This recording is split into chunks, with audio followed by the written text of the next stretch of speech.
सुशिक्षित व्यक्तिमत्व आहे आणि मातोश्रीला मांडणारं व्यक्तिमत्व आहे असं पाहणं खूप दुर्मिळ आहे जगामध्ये. कारण की आईच एक अशी वस्तू असते की जिला संन्यासाचं कोणत्याही धर्माचं आणि पंथाचं बंधन नसतं. कुठल्याही क्षणी तो आईला मानणारा आणि आईला देव मानणारा असतो, ज्याला आपल्या भाषेमध्ये मातृदेवो भव म्हणतात. आणि ती आईला देवी म्हणून हा जो कार्यक्रम भागवताचा या ठिकाणी प्रारंभ केलेला आहे, या निमित्तानं ज्ञानाचं दान होतं, अन्नाचं दान होतं आणि हेच दान भविष्यात आपल्याला कामाला येतं. या पुण्याने माणूस मोठा होतो. जितका खर्च करणारा माणूस असतो तितका तो श्रीमंत असतो, असं माऊलीचं मत आहे. तसं जितका माणूस दान करेल तितका त्याचा पुण्य संचय होतो आणि पुण्य माणसाला संधी उपलब्ध करून देतं आणि त्या संधीचं सोनं करायला लावतं. तसं कोराडे सरांनी आळंदीत राहून श्रद्धावान राहून आपल्या आईची आणि परिसराची सेवा करून फार मोठं योगदान आहेत. आणि योगायोगाने अचानक मलाही मी सहसा हा म्हणत नाही, सगळ्याला माहिती आहे. ज्या संस्थेत शिकलो मी, वारकरी शिक्षण संस्थेत, त्यालासुद्धा कीर्तन दिलं नाही मी. पण तुमचं पुण्य मोठं होतं की तुमच्या केवळ फोनवर मी हा म्हणलो. माझं न येणं काही विशेष आहे अशातला भाग नाही म्हणणं, पण श्रद्धाळू आणि पुण्यवान माणसं असावेत असं ज्ञानोबारायांचं मत आहे. आपण जायचं कोणाच्या घरात, कुठलं पाणी प्यायचं, ज्ञानोबारायांनी जे काही दिलेलं आहे सूत्र, त्याच्यामध्ये आळंदीत राहून इतके पुण्यवान आहेत की आमचे गुरुवर्य मारुती महाराज कोरेकर, ही सगळी जुनी मंडळी आणि त्यांच्या सहवासात राहून पवित्र झालेलं अंतःकरण त्यांच्या घरी आपण आलो आणि आपल्याला भागवत सप्ताह ऐकायला मिळतंय.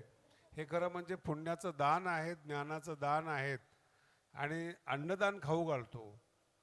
एक प्रसंग असा आहे, एक गरीब वारकरीण बाई खूप जेवण करायची लोकांसाठी. तिला एकुलता एक मुलगा होता आणि त्या मुलाने विचारलं तिला की तू गरीब आहेस, एवढं जेवण लोकांना देतेस, त्यापेक्षा शिल्लक ठेव. तुझा मुलगा होता तो परदेशामध्ये शिकायला होता, पण आल्यानंतर दिलेल्या पैशाला ती सतत अन्नदान करायची. कोण ना कोणतरी महाराज दर आठवड्याला बोलवणं, जीव घालणं. त्या आईने उत्तर दिलं, मी संतांना खाऊ घालते म्हणून परदेशात तुला कोणीतरी अन्न देते, ही भावना असते जीवनामध्ये. आपलं पुण्य, आपल्या भावना तिथपर्यंत पोहोचतात आणि मी दिल्यामुळं तुझ्यावर कोणीतरी दया करतं, तुला कोणीतरी सांभाळतं, तुला 2 घास खाऊ घालतं, ते मी खाऊ घातल्याचं ते पुण्य आहे. तर आईच्या निमित्ताने सगळं होतं आहे आणि एवढं वर्ष आळंदीमध्ये राहायला मिळालं. खरं म्हणजे आळंदीची घटना अशी आहे, पंढरपूरची आहे. एका फडकरीने मला सांगितलं, एक जुना वाडा आहे आळंदीमध्ये, पण ही प्रथा होती. हजेरी मारुती शेजारी बिल्डिंग होती, लोक तिथं भूत राहतं असं म्हणायचे. तसं एक फडकरी जो होता तो मला सांगत होता की पंढरपुरामध्ये ब्रह्मभूत राहतं.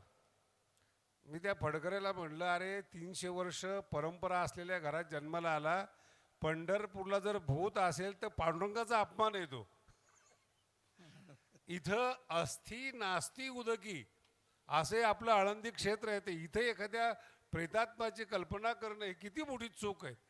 पण ही श्रद्धा लोकांच्या मध्ये कायम राहिली पाहिजे की ज्ञानोबाराय जिथं आहे तिथं कुठल्याही प्रकारची भीती आणि नाही. आणि खरं म्हणजे याच पाण्याने आम्ही संपूर्ण महाराष्ट्रामध्ये ज्ञानेश्वरी पसरू शकलो.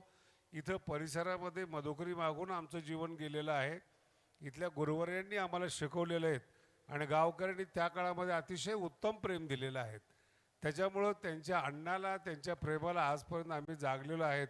जिथं जिथं मधुकरी मागितली त्या गावाने फोन जरी केला तरी मी जातो.